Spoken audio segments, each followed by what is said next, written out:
Yeah, I think that we create an environment. We're very proud of our culture.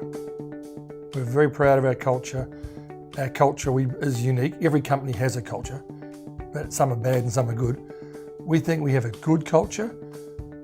We don't think it's perfect. There's a lot of things that we've noticed in the last few years that we continue to work on that we struggle with. But the environment we have created allows people to work hard, have a laugh, have some job security, and believe they can get a good career. Communication for me is very important. It's critical. It's free. A lot of people, some people communicate better than others.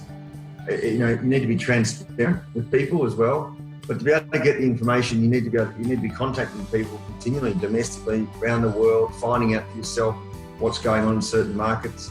You may read a report that tells you one thing in China, you pick up a phone to someone else and they'll tell you completely opposite. So then it comes through your contacts, your experience, learning with others. I think travel is one way of seeing it for yourself, but critical to be communicating and be transparent. So we are a very simple company. We hate bureaucracy. We love to empower people. We built this business and we're being successful because we choose the best people and put the best people in each place. So that's the key things that we need to continue to do. Do not allow the bureaucracy.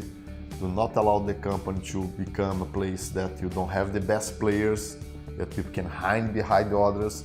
So make sure that we have all the benefits to be a large organization, but keep the entrepreneurial spirit that transforms this company from a small player in what we are today. Very simple. Culture. Make sure that we keep the core values and the culture of the organization.